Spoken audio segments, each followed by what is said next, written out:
Warren of Massachusetts is recognized. Thank you, Mr. Chairman. So big-time financial criminals love crypto.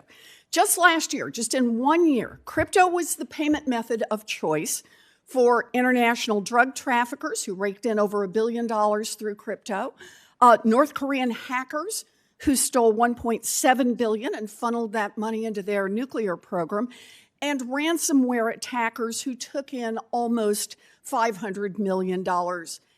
The crypto market took in $20 billion last year in illicit transactions, and that's only the part we know about. You know, that is a lot of fentanyl and heroin, a lot of help for Iran and Russia, and a lot of money leaking out to terrorists. And that is precisely what anti-money laundering rules are designed to stop. Now, Mr. Reiners, you've studied financial technologies, including crypto, for many years now. And before that, you worked as a regulator. Why do drug lords and human traffickers in countries like North Korea and Iran use crypto instead of banks and credit unions or even Western Union?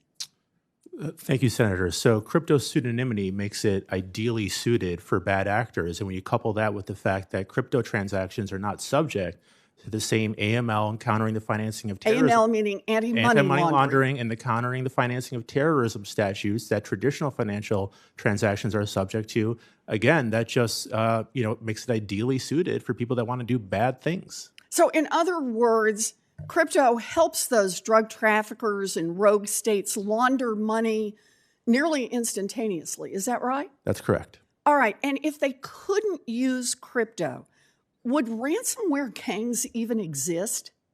No. And why is that?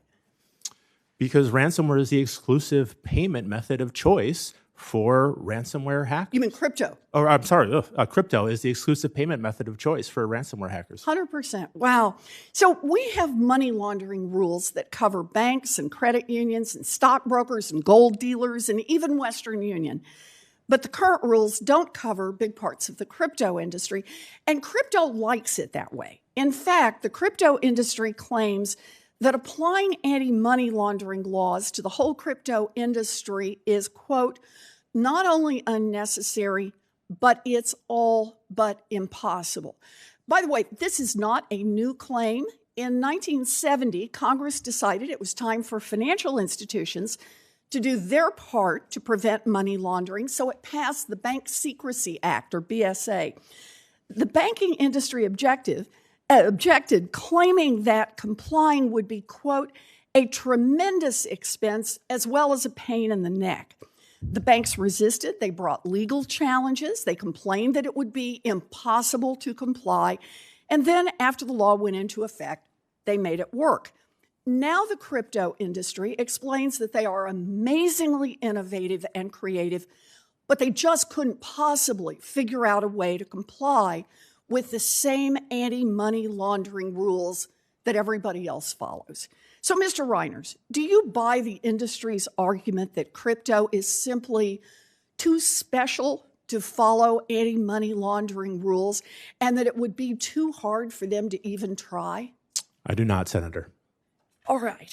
Some in the crypto industry say that anti-money laundering rules can work so long as they exempt so-called decentralized entities, the crypto exchanges, lenders, and other financial intermediaries that run on code. In other words, they want a giant loophole for DeFi written into the law so they can launder money whenever a drug lord or a terrorist pays them to do so.